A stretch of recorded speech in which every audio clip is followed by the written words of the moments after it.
Mike McDaniel was fired by the Dolphins today.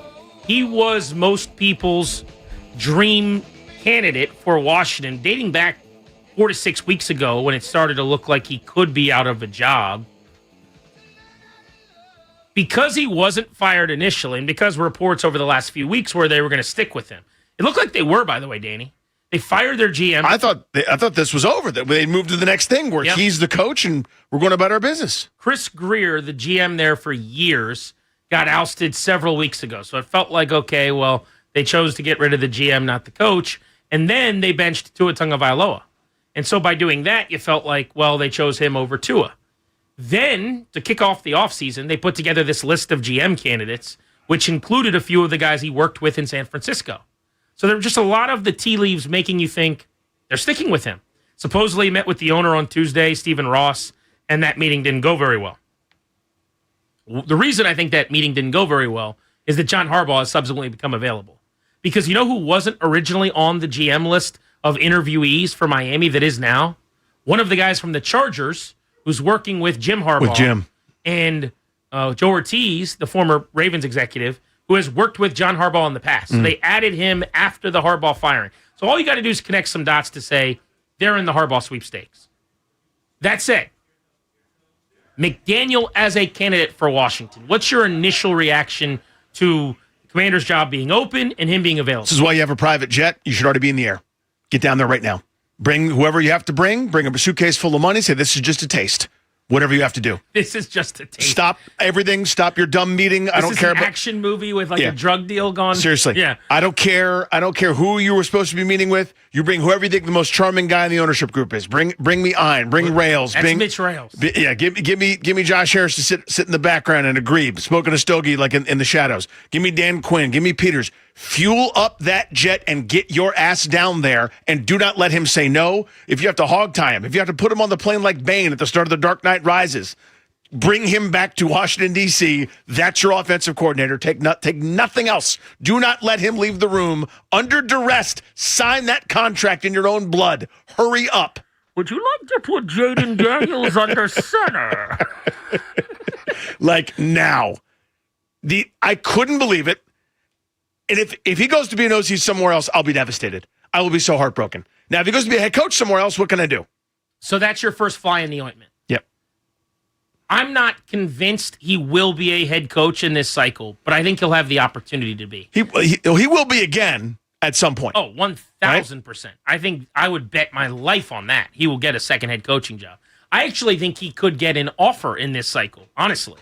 But here's what I don't know. And you just never know this with some of these guys. Like Cliff Kingsbury could have been a head coach at the end of last season. I still believe the reporting I did, what I heard, was that the Saints' job's his if he wants New Orleans, yeah. That eventually Kellen Moore got, right? Kingsbury has not really been antsy or interested necessarily because he hasn't had to be. He wanted to go to Bali. Then he wanted to do the thing in college. Then he wanted to take his shot with Jayden Daniels. He's been in no rush. And part of the reason why is you're collecting head coach money. Not to be a head coach. He's still making money from Arizona as we talk this second into this football season. In fact, when Cliff Kingsbury gets a job, he'll be being paid by the Cardinals, the Commanders, and his new team. He'll be triple dipping. Pretty damn good gig if you can get it. Does Mike McDaniel want to get right back into the immensely stressful insanity of being an NFL head coach when you have the head coaching money coming in from Miami and you can be a coordinator hanging out with your buddies and deal with less of the stuff that's not as fun? He might just be a guy who wants to do the play calling, offensive savant, drawn on a whiteboard. Yeah, you find your unicorn, right? He doesn't want to be a head coach, which we kind of thought we had with Cliff, at least for a time. Or like the Cliff style of, eventually we'll coach again because the money's too good and there's only 32 of those jobs and everyone's got a bit of an ego and wants to win. But maybe you don't have to jump back into it right away. So that is possibly how he's thinking. We don't know, though. He might also have just loved being a head coach. That's what he wants to do. So I think my number one, everyone slow down, this is not a foregone conclusion, would be, what if Mike McDaniel gets a head coaching job? Because he's definitely going to be asked to interview. In this cycle, a quarter of the league has openings. And who is the offensive play caller that everybody wants right now? Other than Clint Kubiak. There isn't one. Stefanski, who's coming with some baggage. Those are the two offensive minds in this cycle. So I think McDaniel skyrockets up that list. The other fly in the ointment, if you want to talk OC stuff, getting a head coach division. And I don't know the answer to this. Is the Washington job the best? I think it probably is because of Jayden Daniels. But I'll give you an example. If he were to go to Detroit to call plays for the Lions, you get to be the play caller. Yep. You have an established Pro Bowl caliber top 10 quarterback in Jared Goff. You have a much better offense in terms of talent. Oh, that toolkit is pretty good. You've got Jahmyr Gibbs and Amon-Ra St. Brown and a healthy Sam Laporta coming back. They've got to rework their offensive line, but you go there and you could have a damn good season. There's just a lot less questions. Yep. You don't have a young quarterback doing this traditional NFL offense thing for the first time. It's not Terry McLaurin and the island of misfit toys. You can convince me that is as good a job. You don't know Dan Campbell. You know and love Dan Quinn, so that should balance things out. Daniels could be the tiebreaker, whatever. The other one is Robert Saleh. Saleh's getting several head coaching interviews this year. Saleh and McDaniel are Jenny and Forrest. Peas and carrots. Yes, he loves Dan Quinn. Does he love Robert Saleh more? You know what I mean? Like, who's his BFF totes? I don't know the answer to that. I don't either. And if you go somewhere with Saleh, you're kicking off a new regime. There is no get off to a slow start. You're not inheriting that much, yeah. He might not get fired at 0-4 like Dan Quinn might. You see what I'm saying? Yes, I do. So I don't know where they fit in the OC category unless you just look at Jayden Daniels and go, nothing else matters. Yeah, that's what I care get to about. work with that guy. And an overhaul that's coming, right? Part of the sales pitch is going to be, hey, we're not just going to be Terry McLaurin and Noah Brown's, idea. We'll actually go get you some speed. We'll go get you this and that. We'll have a dynamic tight end. Maybe we go get Isaiah Likely in free agency to get you a tight end that can catch and move. You've got a running back. Do you like him? If not, we'll find you something else there. I mean, you basically tell them the shopping list as you want it, kind of like they did for Kingsbury, to be honest with you. Remember, Kingsbury's got outsized rather, in drafting Jayden Daniels. I know that the rest of the scouts, everyone else liked him too, but that was important. He's the one writing the note about Josh Connerly, leaving it on Adam Peters' desk. I would give McDaniel the same treatment and then some. What do you like? What do you want? I want him doing the thing that he did in Miami when Devin Achane fell to them, and he's doing spin kicks. Let's do that. Yeah. Find me the guy that makes you do spin kicks, and we'll get it. We'll get him here for you. I mean, you have to woo him at this point because you're right. He will be as in demand as anybody to call plays. Maybe not as a head coach right now. There's a little bit of a stink, I think, because people may be nervous about podium stuff, whether that matters or not. Weird, quirky personality from a head coaching standpoint. Yeah, people may not be that excited to jump back into that without more recent track record of success because they did kind of tail off and when he was the darling of the league a couple of years ago, where they're jumping up and beating people and the offense is awesome and every other pass is deep shot to Tyreek Hill, on a deep cross, and they're just jogging into the end zone for 37 points a game and running Achane around the outside and someone else on the other side, each going for 1,000 yards or close to it. You couldn't. I mean, that guy was Prince of Zamunda getting flowers thrown at his feet.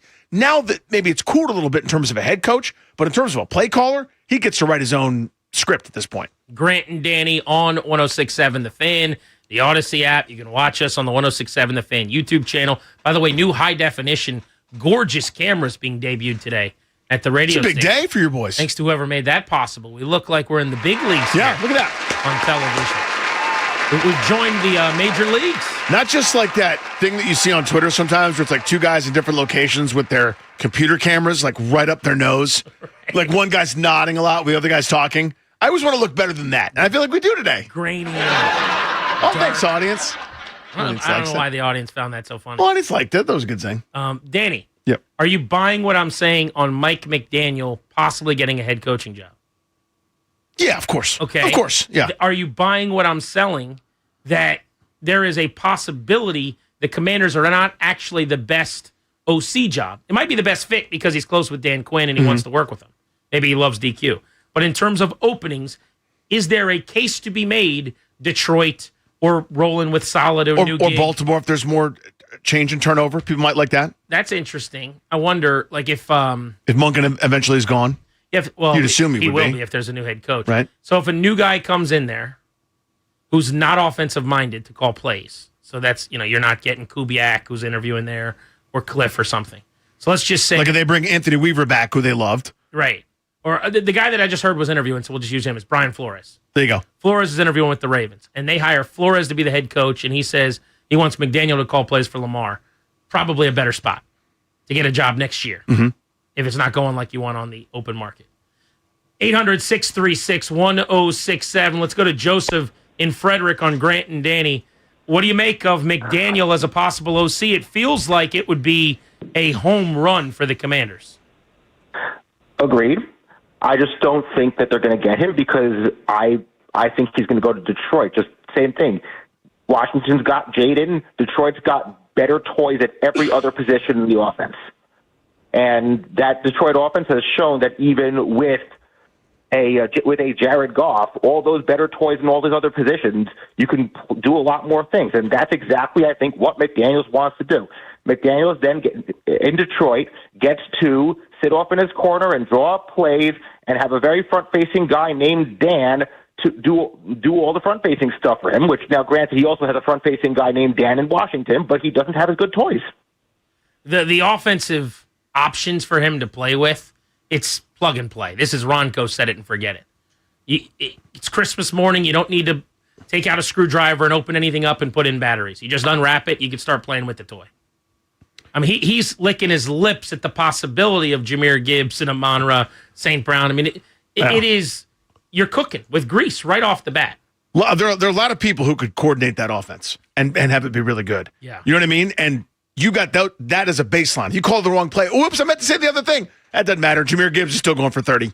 I don't think the fact that he was here and got fired by a different owner in a completely different organization matters at all.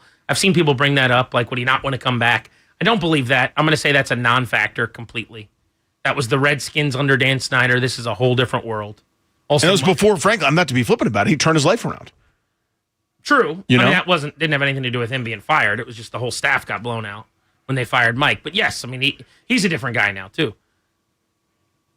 And again, the relationship with Dan Quinn would be the draw. Dan Quinn's here now. Mm-hmm. He does have the same agent, Richmond Flowers, that Ben Johnson had when Johnson and the Commanders were doing the interview process and everything blew up very, very ugly. I don't believe Ben Johnson's still repped by Richmond Flowers. I think he's moved on since that fiasco. But McDaniel, very, very close with Flowers, who was on the offensive staff with Kyle and all those guys that I covered here in D.C. as a coach way back then. But he's his agent now. I don't think that would be a factor either, but I know that was not a harmonious thing at all. That's a good nugget. Between Flowers and Ben and this front office and how all that went down. So I wonder, I don't think it would matter, but I wonder if there's anything to that.